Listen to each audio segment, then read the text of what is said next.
September, that's the highest number in more than 3 years. And the Obama administration says it's opening up new drilling in the Gulf of Mexico and off the coast of Alaska.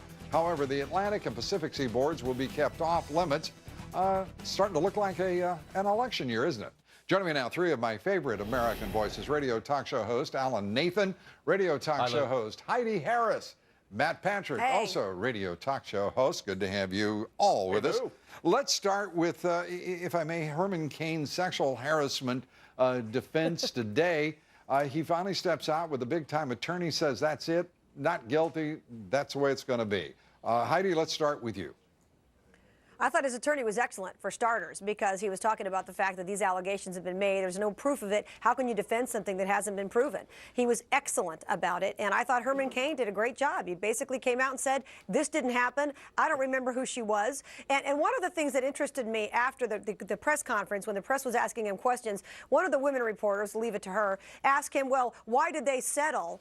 Or give a cash payment if nothing happened, because this woman clearly doesn't understand how labor law works. All you got to do is squawk if you're a female, and they will write you a check to keep you quiet so they don't have to bring the lawyers in. This happens every day all over the country, and it's pretty sad that a reporter doesn't even have a grasp of that in a general term, whether or not it applies to this situation. So that was kind of surprising. Alan, I just want to turn to you and ask you very quickly.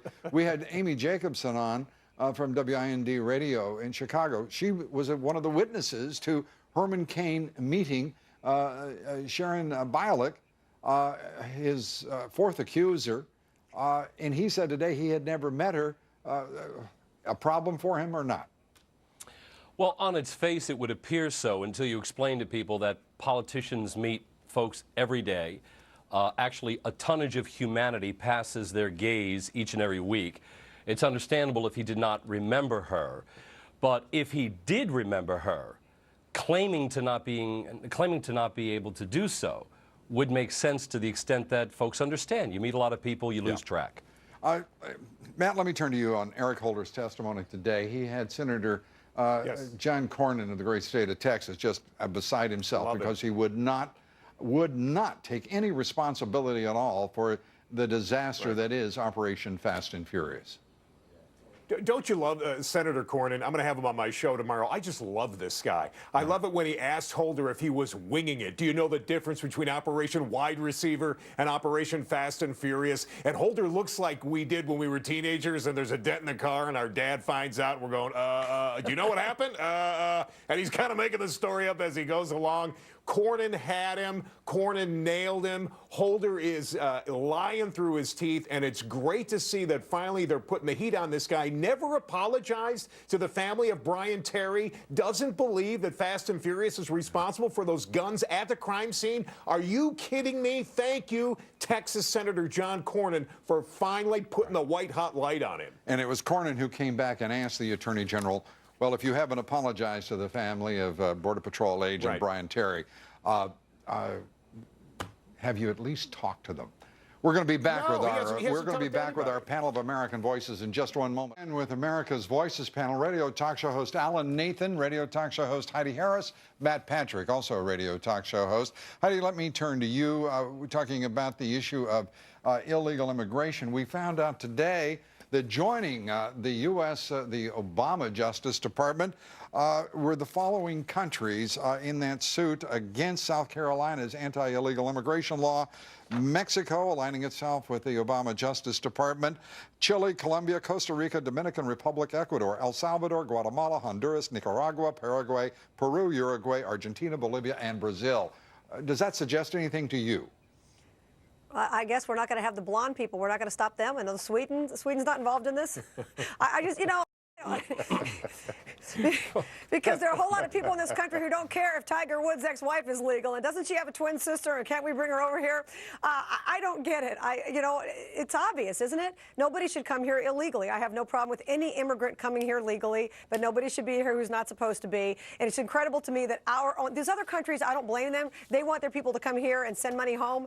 But for the Obama administration to be fighting our own country and going over the jurisdiction of a state is outrageous, obviously. Alan Nathan, Penn State University, according to the New York Times, getting ready for the exit of Joe Paterno, the football legend, over the sex abuse scandal at that at that university. This is absolutely devastating to the university. It's inexplicable what has happened there, the tragedy for the 8 young boys who were assaulted by allegedly by the former defensive coordinator. Your thoughts? Horrific development, Lou, especially surrounding the charges against Jerry Sandusky. Joe Paterno has been a fixture there for decades upon decades, the most winning coach of that college's history. He's 84 years old. He's being held accountable because apparently he didn't convey correctly the information given to him by a graduate assistant coach by the name of Mike McQueary. Mike McQueary insists that he gave specific information to Joe Paterno and that he did not act on it as he is now characterizing. But if I can make a quick note on the immigration issue, Lou, very quickly. The immigration issue is, to me, beyond the pale. We're unfortunately coddling these sanctuary cities, and they are, in fact, against the law. We're going after Arizona for coming up with a law that mirrors the feds. But the reality is we have something called Title 8, Chapter 12, Subchapter 2, Part 3, Section 1324. You got to be kidding me, Alan Nathan. Where it says, in summary, if you're caught luring illegal immigrants you into lost the me country. Title 3, 4, and 5. It's against the law, for crying out loud. Matt Patrick, the super committee. You can't do it. The super committee. No, we're going to give you your choice as the last word. The super committee. Okay, thank you.